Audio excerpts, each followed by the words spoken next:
Let's get right to a little lesson about Joe Pass playing There Will Never Be Another You.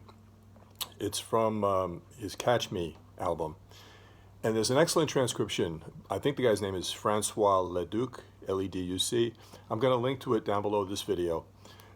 He does great transcriptions. The only thing is they're animated. So like, you'll see measure 1, measure 2, measure 3, then it'll pan down. You'll see 5, 6, 7, 8, and it'll pan down, and then it'll pan to the next page.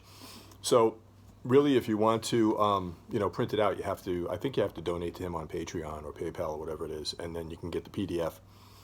What I did was I just kind of sketched it out and copied it, and I put in some of my own chord diagrams so I could, try to make it more decipherable. Because when you're looking at whether it's tab or standard notation, I mean, especially standard, but it gets overwhelming after a while. So I put in some chord diagrams. I'm going to put a little video of that below as well. I don't know how useful it's going to be because it's kind of handwritten and it's a little messy, but it's what I use. So if nothing else, it might give you an idea of something you can do. Put out the tab with the standard notation for the rhythm, and you can put an occasional chord diagram above just to remind you where you are fret-wise and position-wise. But there's a couple of things I found from this. I like looking at the masters playing a tune that we all can play and to see what they did with it. So a couple of things I noticed is in the very beginning, he displaces a note an octave lower, which is no big deal. He probably wasn't even thinking about it. Another thing he does, which I kind of know about in the back of my mind, but I never use it when I make up my own chord melody arrangements, he does the thing where you intersperse a diminished chord between the chord tones of a chord. So all I mean by that is if you take something like G minor 7, that has the root on top, the G. This has the third, the B flat on top. This has the fifth, the D on top. You probably know these already. And this has the seventh on top. So the notes in the G minor 7, G, B flat, D, and F.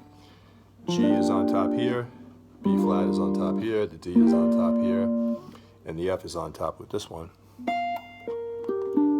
But in between, like I think my tendency is, if I was doing a chord melody, let's just say, and the whole thing was like notes above a G minor, I'd probably do something like this.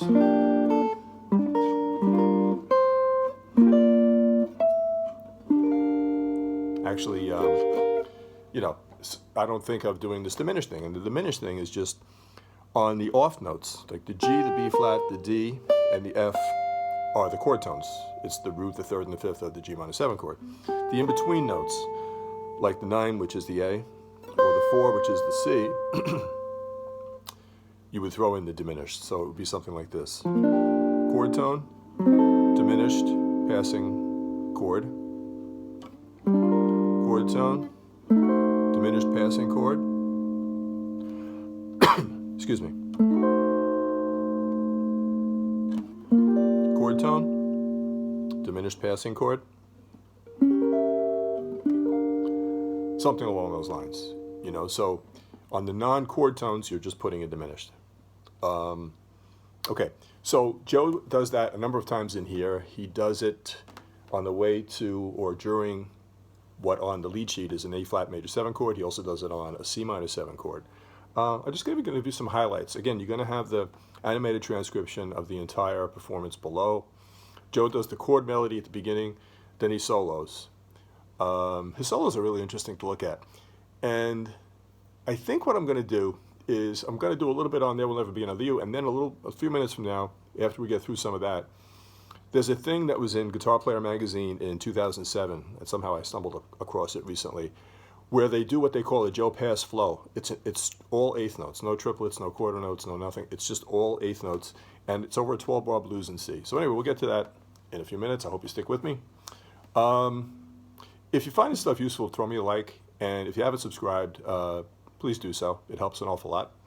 Let's take a look at what Joe did at the very beginning here for There Will Never Be Another You. I'm going to do the hybrid thing for this intro because he's doing descending chords. So we have B flat. This is actually an A flat major 7.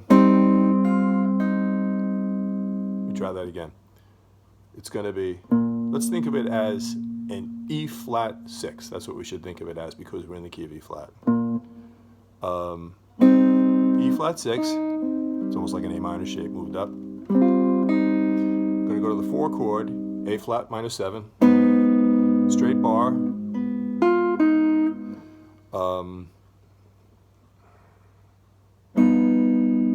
Try it again. If I talk too much, I can't do it. So this is G minor 7 with a sharp 5, G flat 13. This is a really weird chord. I have it as a B flat major 7 over F. Yeah, it is, because that's actually root 3rd and 7th, but it's not B flat. I think I said B flat. It's B major 7 with an F. Okay. Whole lot of talking. Gotta try to get more concise here. From the top.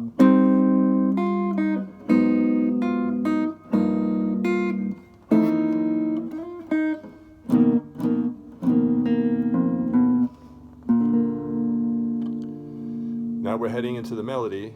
Open E, B flat on the 5th string. This is the displaced note, because the first note of There Will Never Be Another You is B flat. But it's kind of cool. Joe plays it an octave lower. And then right after that B flat, the C is in the right octave. This is E flat 6. This is a 3rd with the D on the 2nd string. It's a minor 3rd.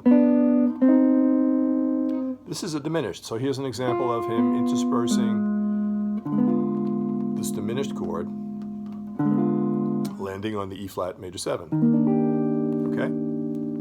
Let's take it again. Just from the beginning of the melody. We already did the intro. So here we go. Open E, B flat on the 5th string, E flat 6, minor 3rd, go up chromatically, play the diminished. It's actually, think of it as a D diminished, E flat major 7. This can serve as an E flat 6/9. The root would be here on the 5th string.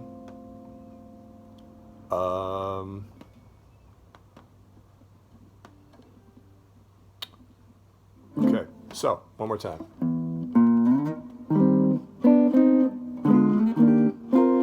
This is going to be E flat 9, E flat 6. Okay? So you can see the virtue of having the transcription below.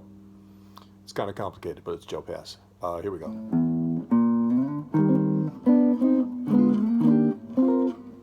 E flat major 9, E flat 6, D minor 7. He just throws in some extra notes there. G13, G13 to G7 sharp 5, G note, C minor 7, D diminished, again, C minor 7, B flat on the 1st string, C minor 7. This is cool. I would never think to use this chord. So what it is, it's a Hendrix F7 sharp 9. The only thing is we're leaving out the root on the 5th string. So basically, here's the F7 sharp 9. He gets rid of the root, he fingers it this way, and he has his E flat melody note on top. One more time.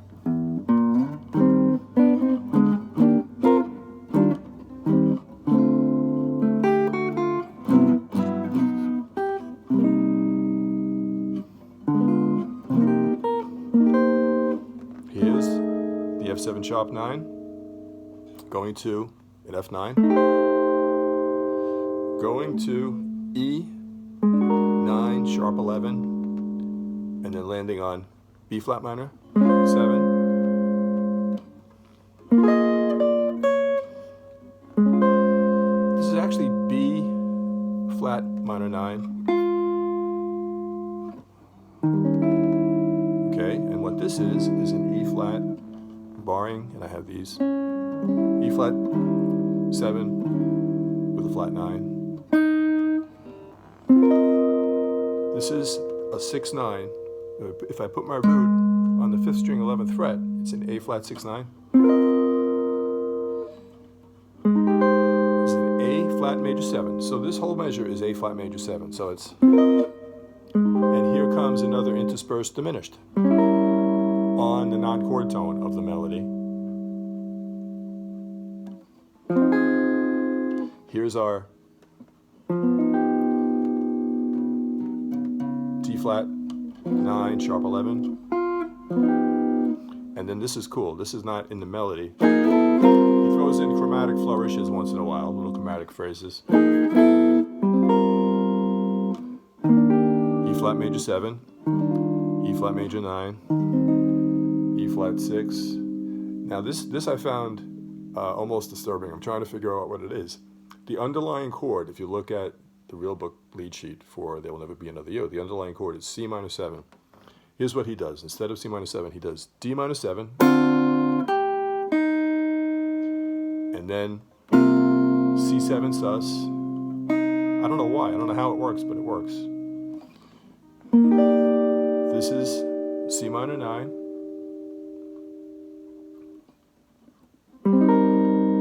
C minor 7. Here's another interspersed diminished with the 5th string A on the 1st string.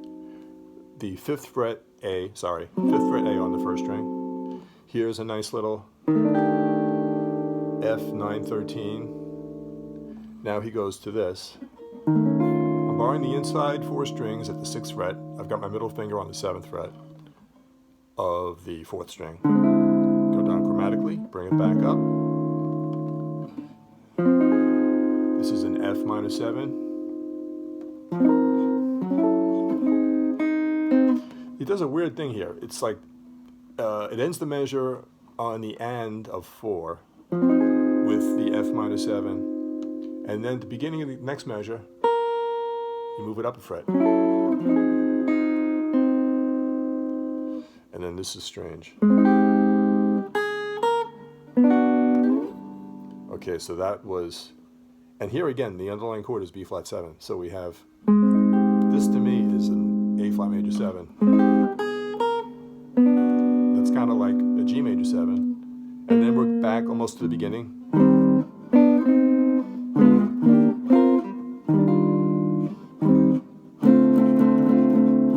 And then this is nice.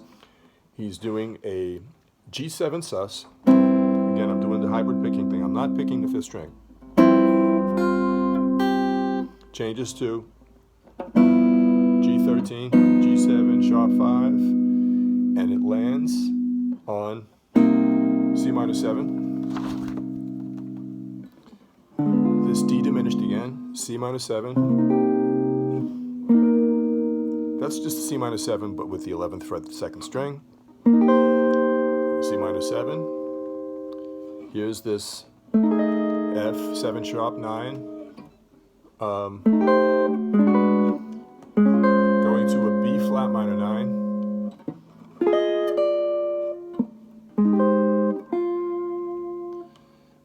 Here's this E flat 7 flat 9.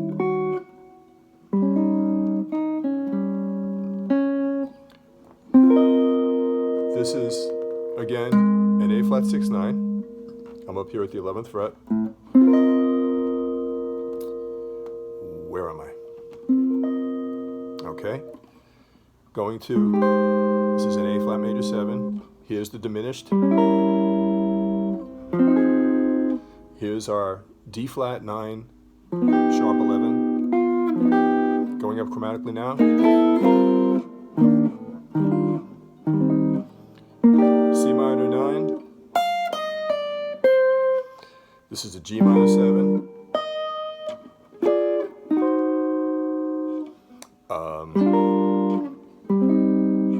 Diminished again.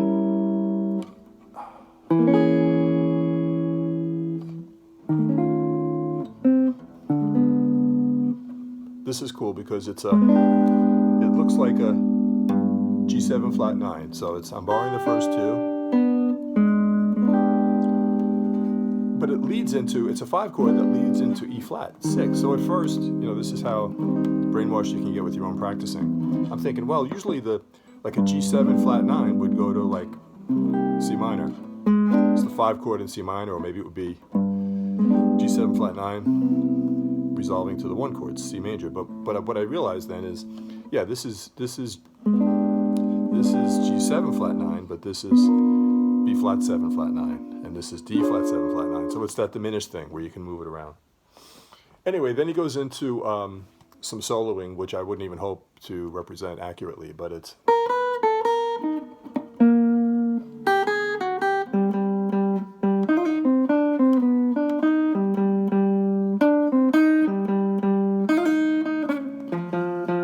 As I said.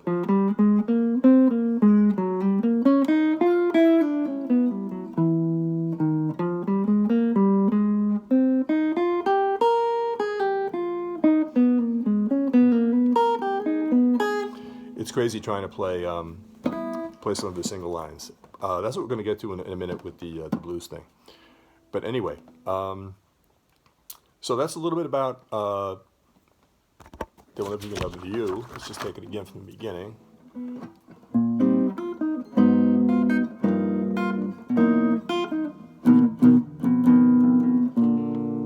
Here we're going into the melody.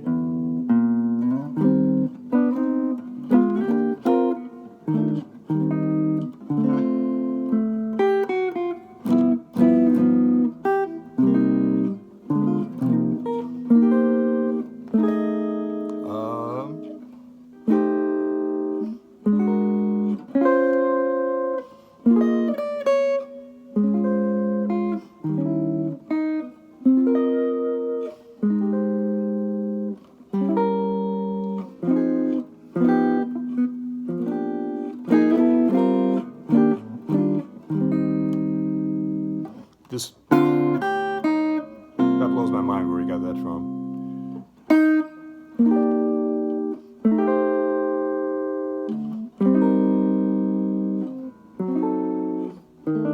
Here's the F913. This chromaticism is not in the original melody either.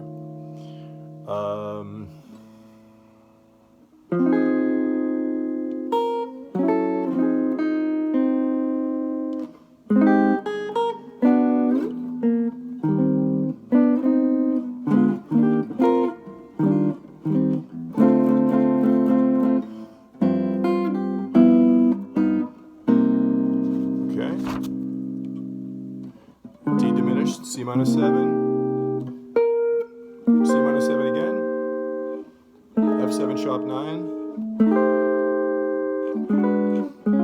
B flat minor 9, a couple of fill notes.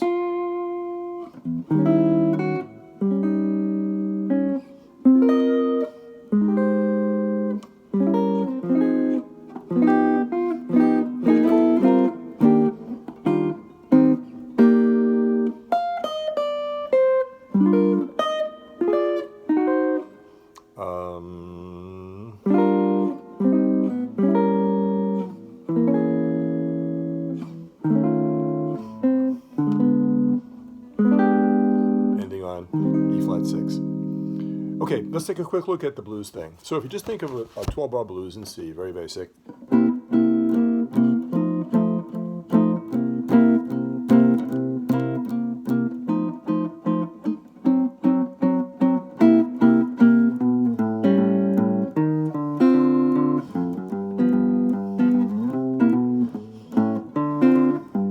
Okay, and here's what the guy, whoever wrote the article in 2007, Guitar Player Magazine, he called it a streaming eighth note drill. A Joe Pass streaming eighth note drill on C blues. So here we go.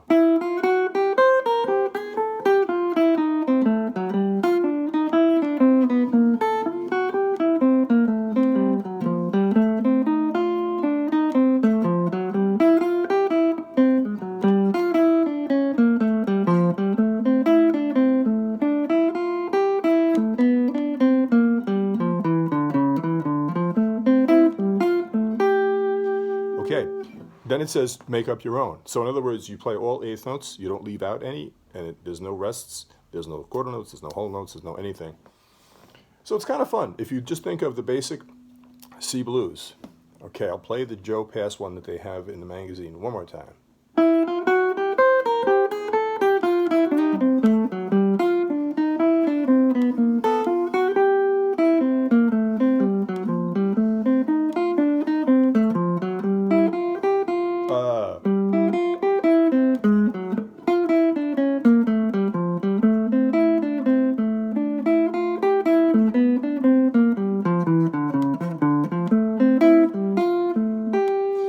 try to do your own, it's kind of challenging because I know personally my own tendency is to just play chord tones. I do that too much. I'm just spelling out chords, and there's not a lot of whole in-between notes sometimes because I'm trying to make the changes, and you're kind of panicking, and you're not throwing in the scale, the scale passing tones.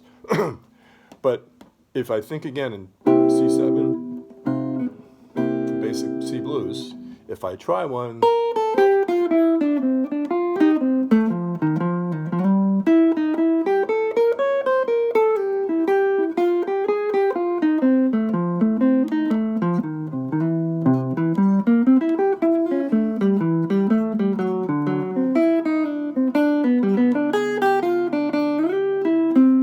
see right there I slipped out of eighth notes. Anyway, that's just, it's just very nice, and it's, the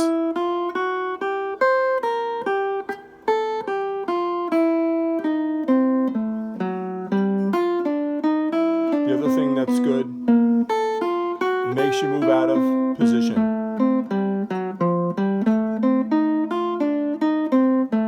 Like right there. Sorry.